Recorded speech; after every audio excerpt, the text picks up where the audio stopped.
زمانے میں جب لوگ کسی صاف ستھرے علاقے کو دیکھتے تھے، کسی صاف ستھرے محلے کو دیکھتے تھے،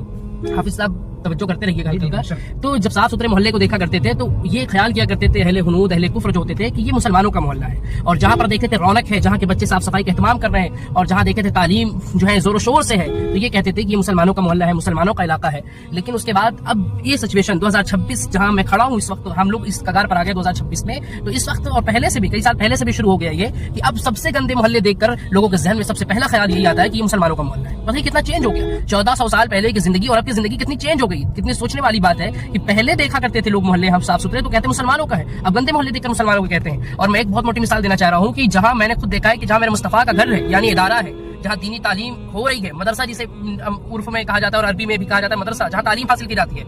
جہاں درس و تدریس کا کام ہوتا ہے، وہاں تک میں نے دیکھا کہ وہ لوگوں نے وہاں کے بھی پاس نہیں رکھا، جو اہل ایمان ہیں، جو کلمہ گو ہیں، انہوں نے وہاں کا بھی پاس نہیں رکھا اور وہاں پر بھی کچرے ڈال رہے ہیں، وہاں پہ بھی گندگیاں پھیلا رہے ہیں اور کوئی الفت نہیں ہے، وہاں پر گالی گلوچ تمام چیزیں ہو رہی ہیں۔ بتائیے جب ہمارے کرتوت ایسے ہو گئے ہیں، جب ہمارے اعمال اتنے گندے ہو گئے ہیں اور ہم دیکھ رہے ہیں کہ ہمارے لوگ جرائم میں، میں نے یہاں تک رمضان المبارک میں زنا کرتے ہوئے مسلمانوں کو گرفتار ہوتے ہوئے دیکھا ہے، بتائیے زنا کے جرموں میں گئے ہیں، چوری کے جرموں میں گئے ہیں، جھوٹ کے عام دنوں پر تو یہ رویے ہو ہی گئے جو کہ خلاف شرع ہے، سخت گناہ ہے۔ اس کے بعد رمضان کا مہینہ اتنا پاک، اتنا پوتر مہینہ، اتنا صاف مہینہ، اس میں بھی ہم اپنے نفس پر جو ہے قابو نہ پا سکیں، تو اب بتائیے ہمارے اوپر ایسے جو ہے مسلط نہ ہوں گے ایسے حکمران تو کیا ہوگا۔